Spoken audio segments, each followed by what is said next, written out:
പറ്റുമോ നിന്നെ കൊണ്ട്? എന്നെ കൊണ്ട് ഞാൻ തള്ളി സ്റ്റാർട്ട് ചെയ്തിട്ടില്ല. ബൈക്കൊക്കെ ആണെങ്കിൽ ആട്ടാ. വലിയ എഞ്ചിനെന്ന് പറയുമ്പോ എത്ര കിലോ വരുവാടാ? പിന്നെ വെയിറ്റ് ചെയ്യണം. നിന്നെ കൊണ്ട് പറ്റുമോ? ഒറ്റയ്ക്ക് പറ്റൂലെന്ന് തോന്നുന്നു. ഒറ്റയ്ക്ക് പറ്റുന്നവന്മാരുണ്ടാടേ? പിന്നെ ആര്? അവിടെ 1-2 പയ്യന്മാരുണ്ട്.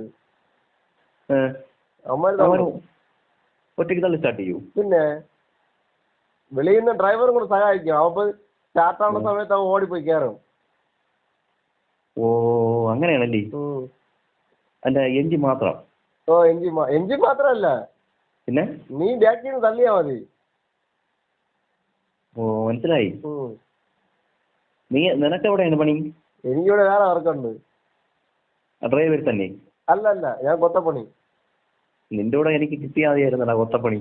എന്ത് ട്രെയിൻ തള്ളാൻ പോകൂലേ? ട്രെയിൻ തള്ളാൻ വലിയ തള്ളം എങ്ങനെയാണെന്നൊരു പിടിയില്ല. എങ്ങനെയാണെന്ന് നമ്മൾ സാധാരണ ബസ്സൊക്കെ വഴി കിടക്ക തള്ളൂലേ, അതേപോലെ തള്ളി കൊടുത്താൽ മതി. പറയാൻ എളുപ്പം. അവര് പറഞ്ഞു വിടൂടെ തള്ളിയിട്ട് പറഞ്ഞു വിടുമെന്ന്? തള്ളി കഴിഞ്ഞിട്ട് 1 മണിക്കൂർ റെസ്റ്റ് ഉണ്ട്. അത് കഴിഞ്ഞ് അടുത്ത ട്രെയിൻ വരും. അപ്പൊ അതിനങ്ങ് തള്ളി കൊടുക്കണം. അത്രേ ഉള്ളൂ? ഓ ഇങ്ങനെ വന്നോണ്ടിരിക്കും. 1 മണിക്കൂർ 2 മണിക്കൂർ വെച്ചൊക്കെ വന്നോണ്ടിരിക്കും. അപ്പോഴ് തള്ളി അങ്ങ് വിട്ടു കൊടുത്താൽ മതി.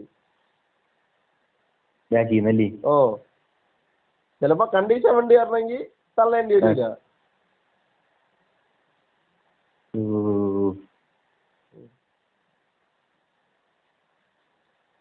കാലും കൈയെല്ലാം അടിയിലായി പോകൂടെ? ഇല്ല, നിനക്ക് ബൂട്ടൊക്കെ തരും. ബൂട്ട്? ഷൂ അല്ലേ? ഓ ഷൂ. ആൾക്കാരൊക്കെ നോക്കിക്കൊണ്ടിരിക്കൂ?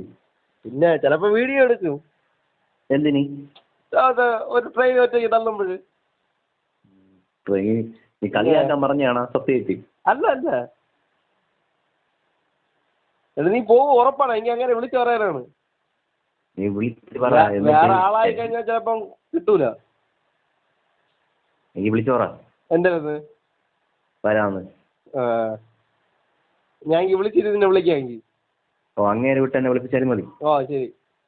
ആളായെങ്കിൽ ഞാൻ വിളിക്കൂലേ? ആളായെങ്കിൽ വിളിക്കൂലേ? കഷ്ടോടെ. ഞാൻ ചോദിച്ചു നോക്കിട്ട്. പണിയൊന്നും ഇല്ലടാ, അത്രയും കഷ്ടപ്പാടാ. പിന്നെ അല്ലാതെ. ട്രെയിൻ തള്ളക്കൊണ്ട് ജോലി, അതും കൂടെ ആലോചിക്കണം. ഒരു ദിവസം വെയിറ്റ് പറ്റൂല കളഞ്ഞിട്ടേ പോരല്ലേ? ഓ അത് മതി. ഞാൻ വിളിച്ചിട്ട് വിളിക്കാം നിന്നെ അങ്ങോട്ട്. ഓ ശരി. ശരി.